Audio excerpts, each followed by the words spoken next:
Welcome to Mystical Sedona. Today we're going to be exploring even more mysteries of the Red Rock Country, and that is metaphysical, spiritual, paranormal, UFO, geography, energy, healing, you name it. If you're interested in these topics, we're going to be bringing that to you every week on this show. All of us are psychic mediums at Sedona Soul Sisters, and we are so aware of how there are many things in this world people don't understand, and even more so don't even know exists. True. And so part of what we're here for is to expand your awareness and remove some of the mystery and separate fact and fiction. So we hope that you will enjoy today's show. We're going to be talking with Anita Owen, and Anita is our co-host. She is with Sedona UFO and Vortex Tours. And Anita, share with us what we can expect on today's paranormal segment. We are going to be talking about ghosts today. We're going to be looking at the spirit realm. I've got some awesome photos of some apparitions, different types of apparitions in different areas here in Sedona. I've seen some of those pictures and they're dynamite. Yeah, I'm excited to see this. There's a couple new ones today I have not seen. So stay tuned. We're going to be right back with Rion De Rouen, who is with Team Light. We'll be right back.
Welcome back to Mystical Sedona.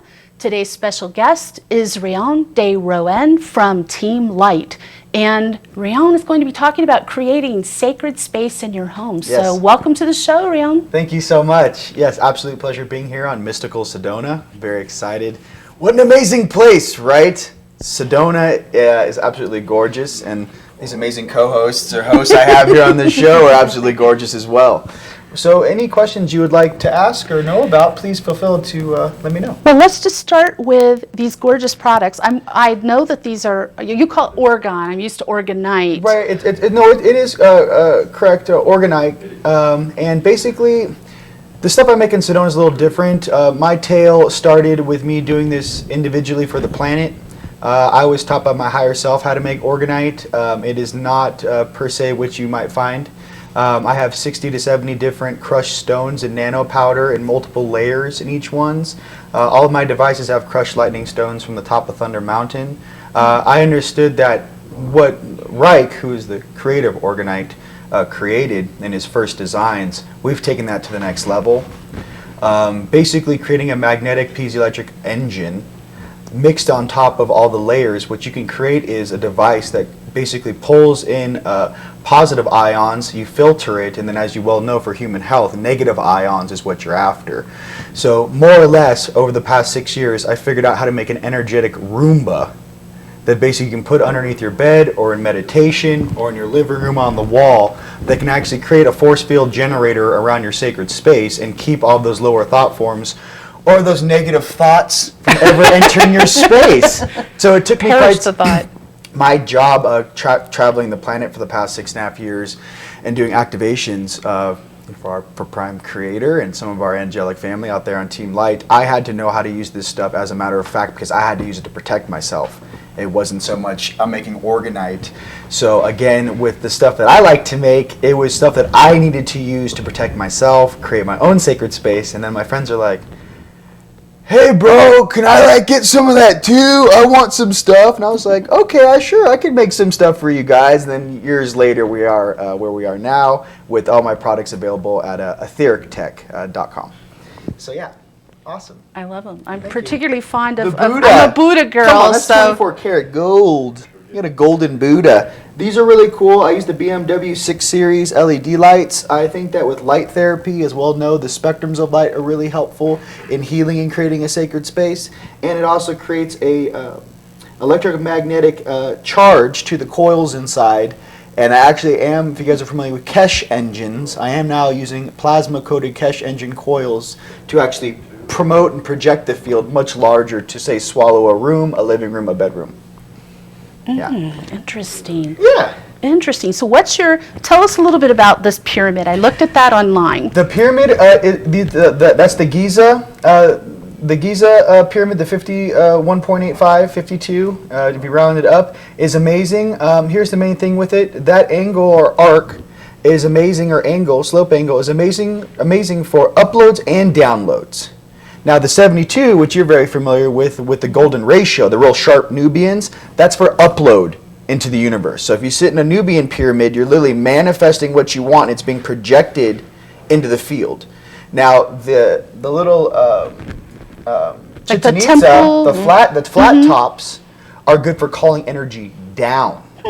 So with the Giza in my backyard, I've got a Giza for pulling energy down, and then I have an upload pyramid for sending energy up. So I kind of got like a multi-dimensional Wi-Fi box to creator. It's amazing. That's interesting. So the main thing too is with the different alchemy and the different things on Earth, the crystal kingdom and the earth kingdom and the rock kingdom was there for us to use to amplify our, look at all of us wearing our stones, you know what I'm saying? We understand the importance of the crystal kingdom and how they work as amplifiers and for communication. So back in Atlantean times, ladies and gents, beings didn't have cell phones. They didn't have this, they didn't have that.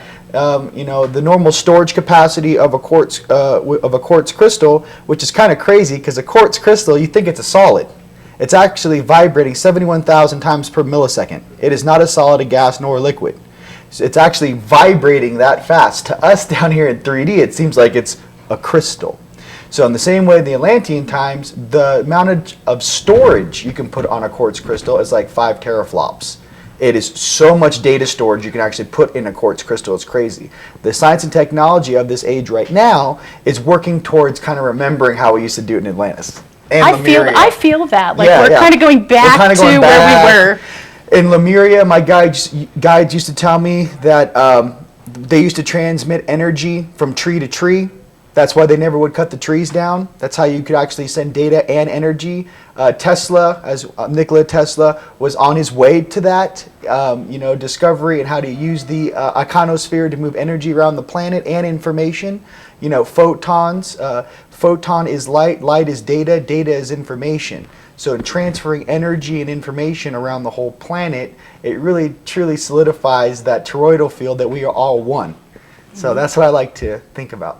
I have to bring this up. I actually met you at the psychic fair here in Sedona. Yes. And so it's not like I wasn't attracted by the products and the energy of you and I think it might be your Alex, brother my who was brother, there with Alex, you. yeah. Both of you had great energy. But as I was going around talking to some different booths, I was talking to an upcoming guest, and they said, "Oh, have you talked to the guys out there at Ethratech? They are galactic heroes. Yeah. They're superheroes." Well, this is my 3D job. Nice to meet you.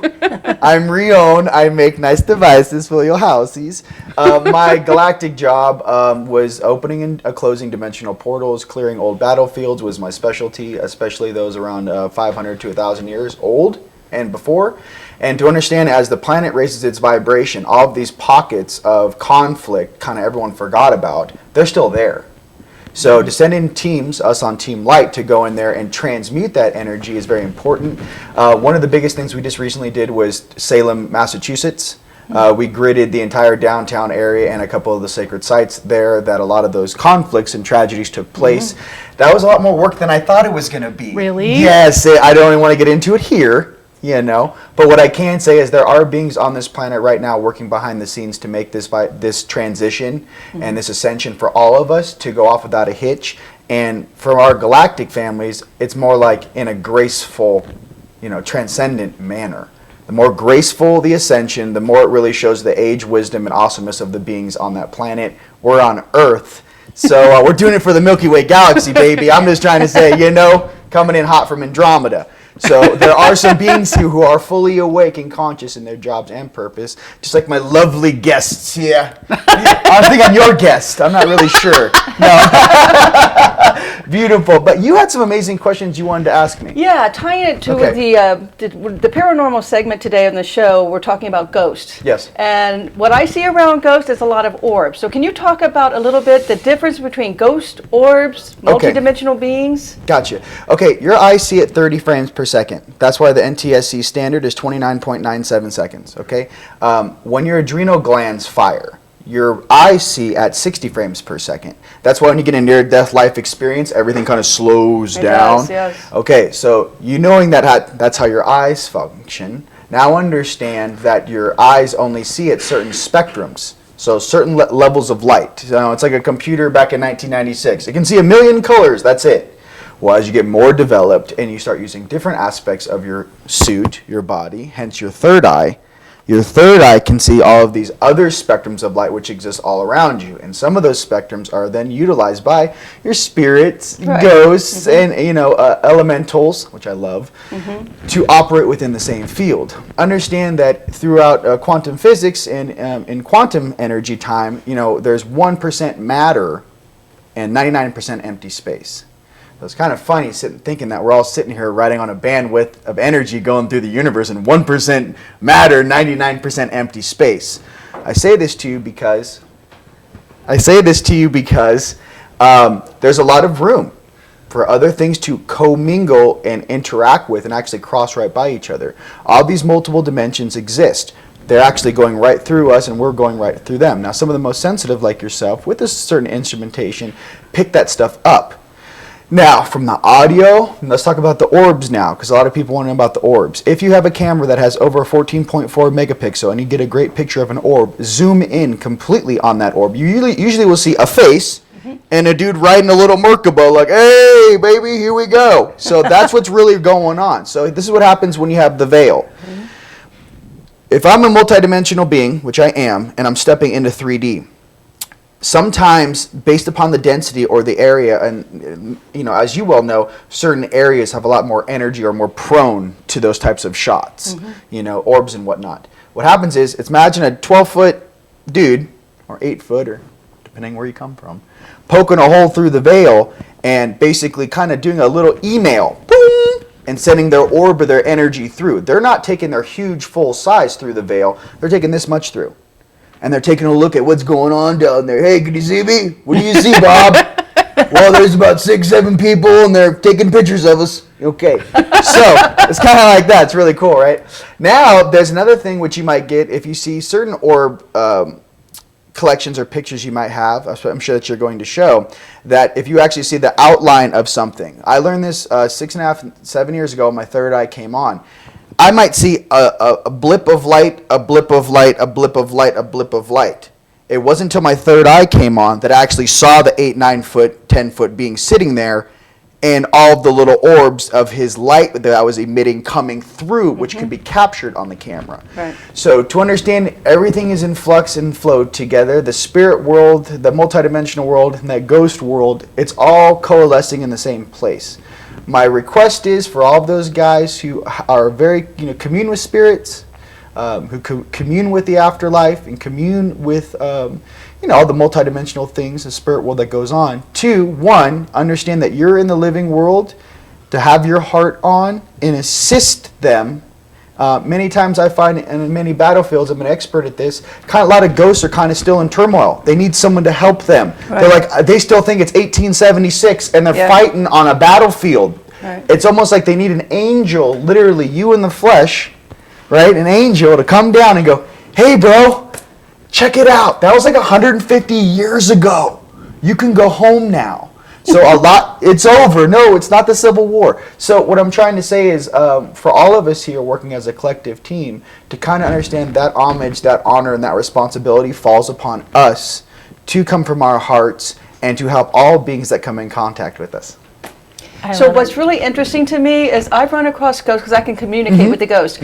What's really interesting is some ghosts, maybe you can explain this, some ghosts, think it's still 1876 Yep. and the battle's going on. But some ghosts are like the ghost right now. I'm listening to Elizabeth in here, and she's like, when you said move on, the first thing I've heard her say is, I don't want to move on. I'm having fun. There you Look go. at all of this technology. Look at all this new stuff. Yes. So they actually, some ghosts are intelligent in the here and now and can answer me in the here and now, and other ghosts are way back and answering me with language from the 1800s. 100%. My main thing, which I had to learn myself, was your higher selves. Like, here's me in 3D, and there's my lowest night selves on the 4D on my right side. My lowest 5D self is on my left side.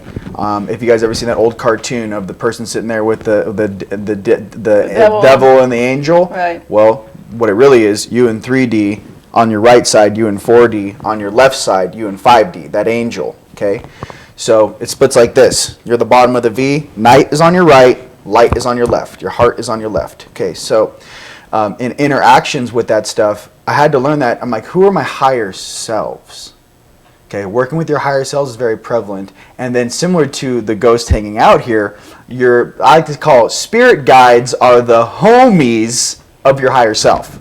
So that's what I'd like to say, because when I first woke up back in 2009, 2010, I was like, who are all these people trying to help me? I'm like, they're my higher selves. They're like, no. But they were like, my higher self was like, that's my homie. And he's going to help you because he's better at translating this to the platform that he's speaking to us down here in the physical. So to kind of understand more of an academic version of what this interaction is going to help everyone kind of get it that much faster. Yeah. Very good. What do you got? Thank you What do so you got? much. Drop it like it's hot. What you got? Let's do this. I think we are out of time we're out for of this segment. time. I think we are. And thank you so Oh. much for being on the show today. Absolute And pleasure. thank you for bringing these beautiful products. You You know- know, I've got my heart set on this. I will end up getting one of these. Buddha, and you can more information at teamlight.com and etherictech.com, and I look forward to having more amazing presentations here with Mystical Sedona. Yes, you will. Thank All you right. so Thank you. much. Thank you. Awesome. So stay tuned. We're going to be right back with Sondraya, who's going to give us our Astrology Fast Track.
Welcome back to Mystical Sedona.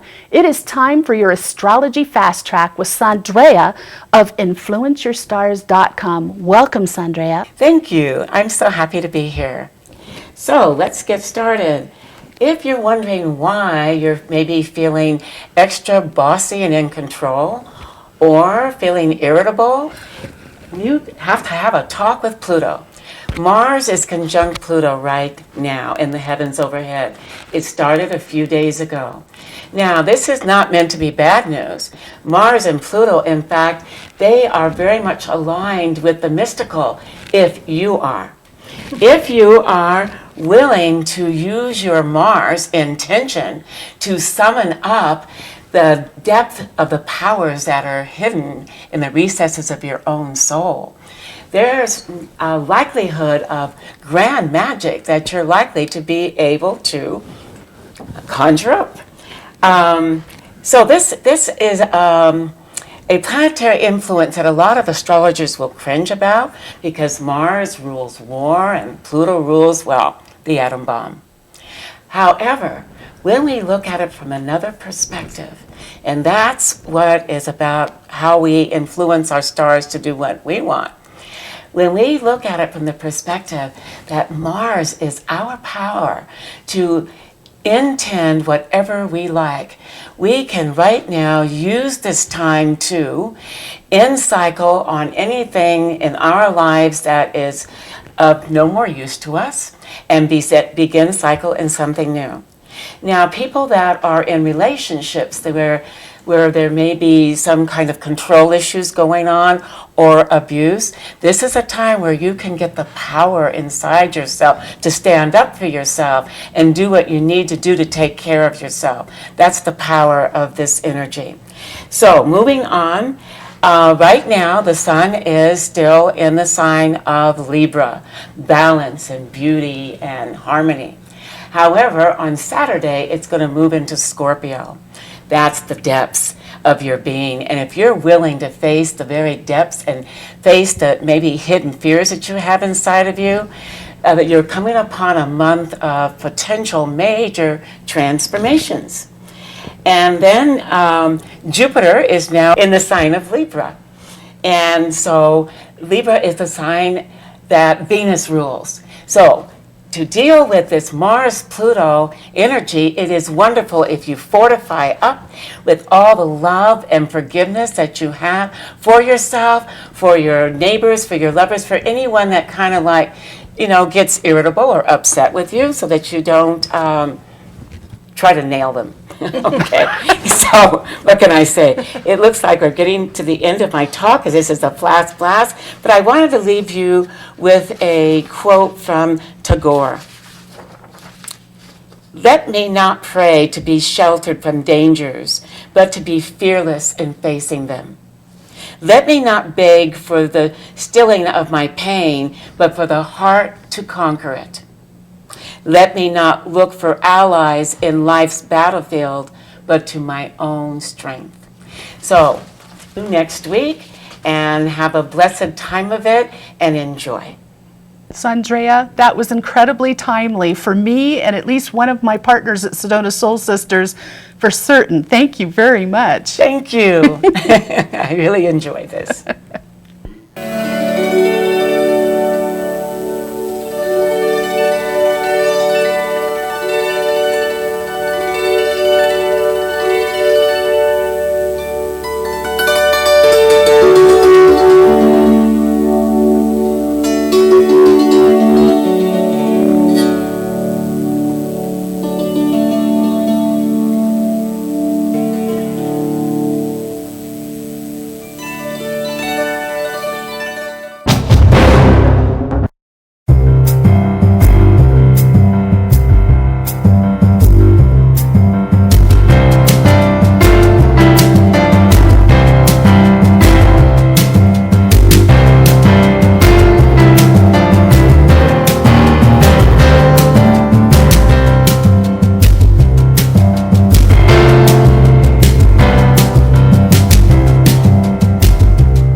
Welcome back to Mystical Sedona, and it's time for our Paranormal UFO segment, and Anita Owens, our co-host, has some really great photos for us today.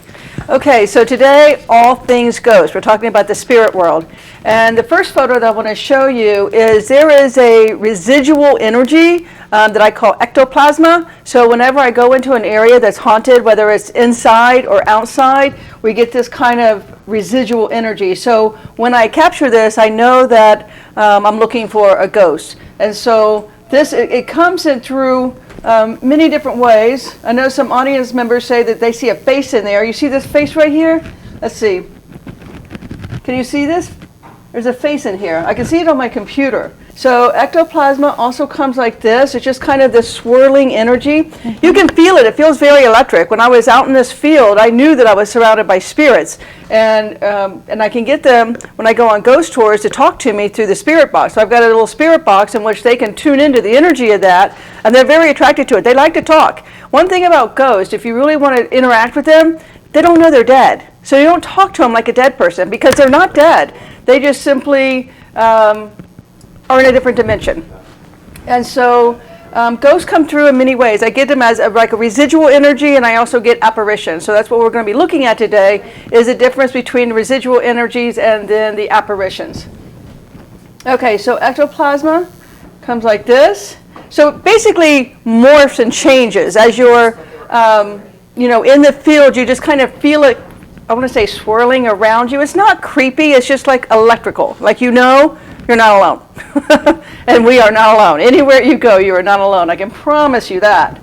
So I'm going to show you some ectoplasma in an indoor setting.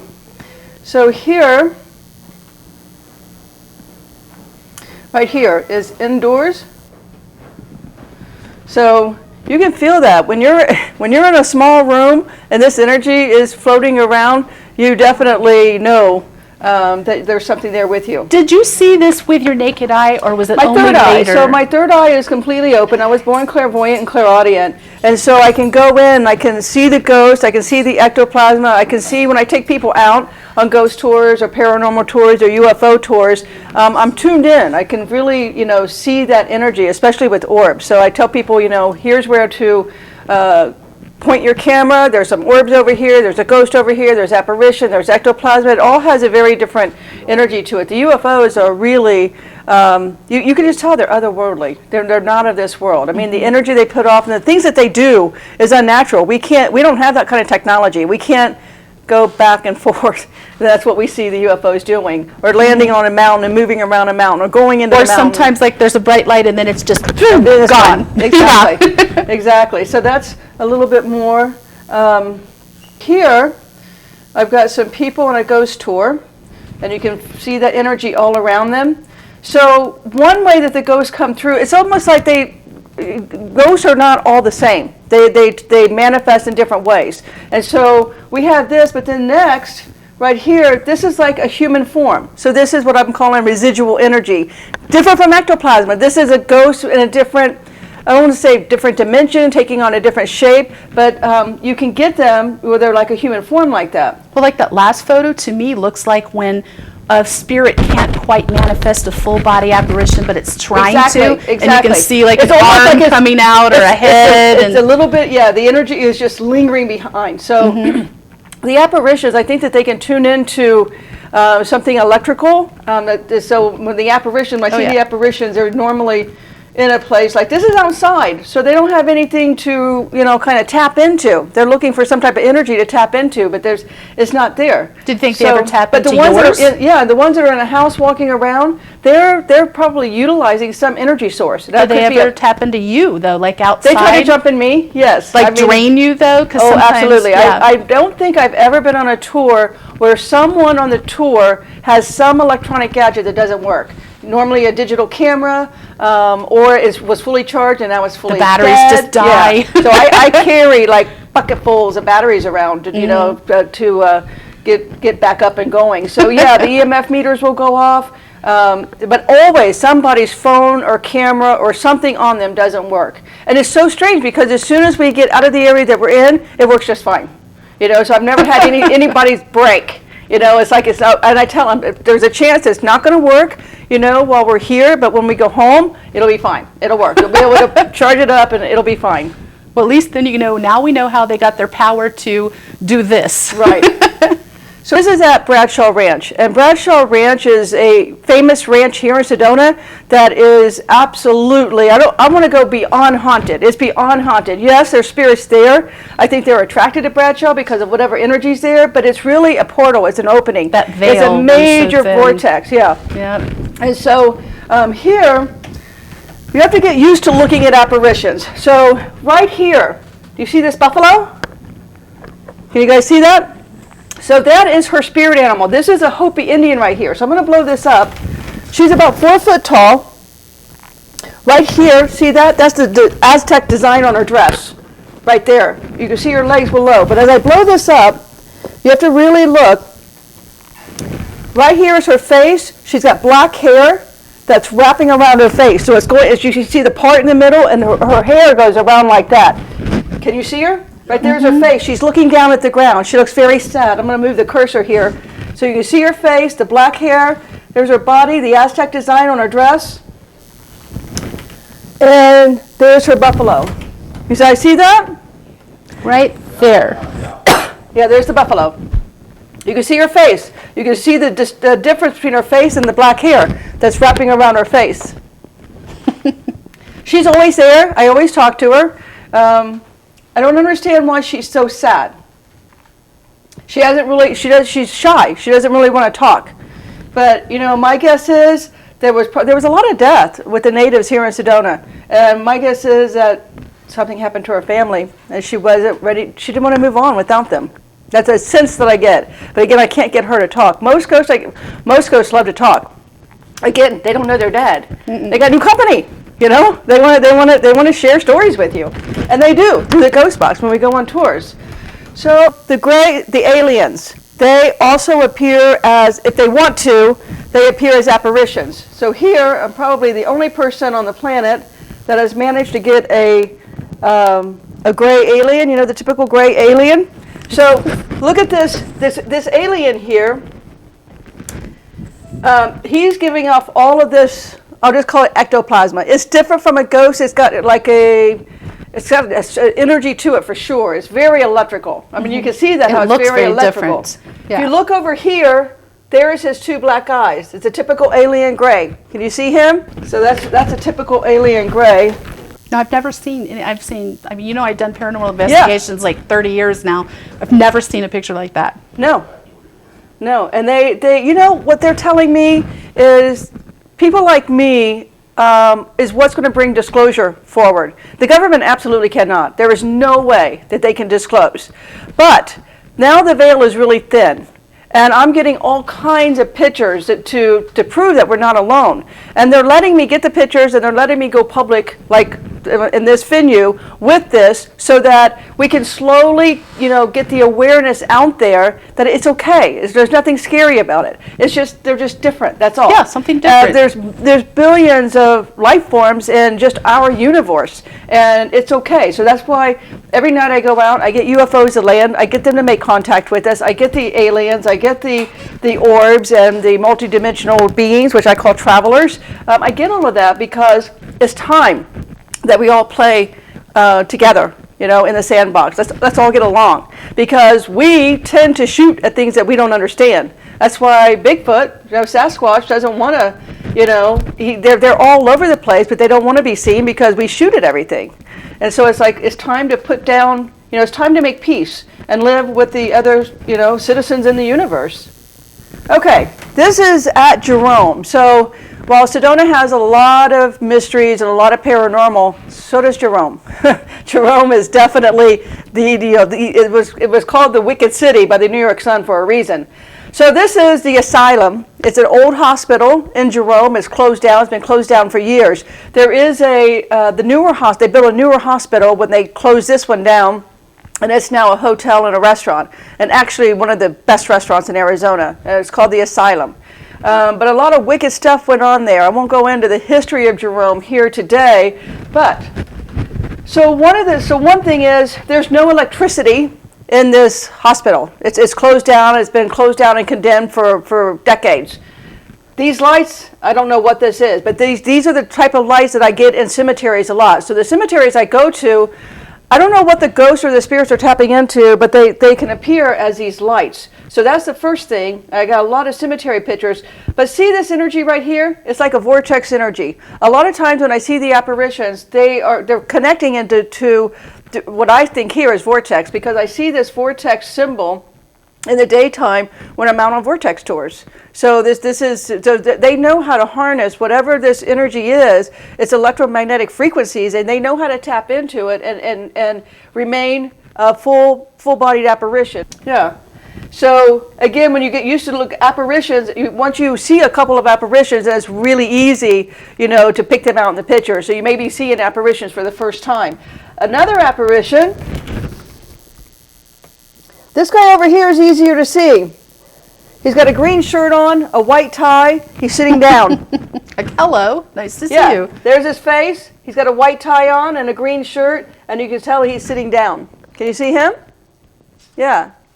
You know, and again, I never shoot anywhere where there's lights. I always go deep out into the canyon. There's no houses, there's no electricity, there's nothing out there, because I want to make sure that what I'm getting is real. I don't want, you know, some anomaly, some light anomaly. So I'm always in the dark. That is some type of 3D energy that has come out of the glass moving towards me. Looks like there's something inside there as well, the same color. Yeah, well, the color is coming, when you look at it through with the computer, Uh-huh. that's a little bit of a, One here looks like it's coming outside. That looks like it's still inside because you can see here, you can't see the window frame through Yeah. it, but at the other one you can. Yeah. So there's stuff all around us. So they're using energy, much like, let me close that. Again, how do you explain that? Out in pitch black dark. That's pitch black dark. I'm taking pictures of orbs, and instead of getting an orb, I got this. I would call that vortex energy. So it proves that Sedona is definitely a vortex, because there's no electricity where I'm at. I don't know what is tapping into what to create that. Mm-hmm. But it's some type of spirit, it's some type of a traveler, multi-dimensional being. Something is out there that's tapping into, I'm out in the canyon, there's nothing out there. So it's tapping into an energy field, some type of force. Interesting. Now, I've got something that I'm pretty sure no one else on the planet has ever gotten. If you've ever heard of a shadow person, well, that looks like some type of ghost here, some type of apparition. And again, he's tapping into some energy source. This right here, this light here, he's tapping into something. Let me explain this one. This is unbelievable. That's a shadow person, and they're real. If you've watched any ghost hunting show, they all talk about shadow people. No one's caught them, no one's interacted with them, no one's got them on a picture. But here he is. Now, what's even more interesting, when I blow this up, now keep in mind there's no lights. There is something there that is lit. So what I see here, right there, I believe is a ship. And the ship has a ramp that came down, like we saw in, what was that, Close Encounters of the Third Kind? You can kind of see like the There's horizontal steps. Yeah, there's steps right here. Then there's lights on those steps. This guy right here, that's a man in black. You see his head, you see a white shirt, you see the black tie, you see the black coat. I believe that there's a ship that opened up and a man in black came to get this shadow person. Interesting. Wow. I can guarantee you're not going to find that. In all of the ghost shows over the last 20 years, never seen anything like that. No, I haven't either. It's pretty amazing. Do you go out and do this by yourself sometimes? I do. Okay. I go on every single night. So usually I have a tour every single night, but if I'm not on tour, then I'm out capturing these guys myself. Thank you for sharing this with us. This has been fascinating, Yeah, Anita. Thank you so much. And thank all of you for being a part of the show today. Mystical Sedona will be back next week with another guest. And our guest next week is Reverend Barbie, who's going to be here from Therapy Harps. So thank you for joining us again. Have a beautiful week, and we'll see you next week at Mystical Sedona. Thank you. Let's eat.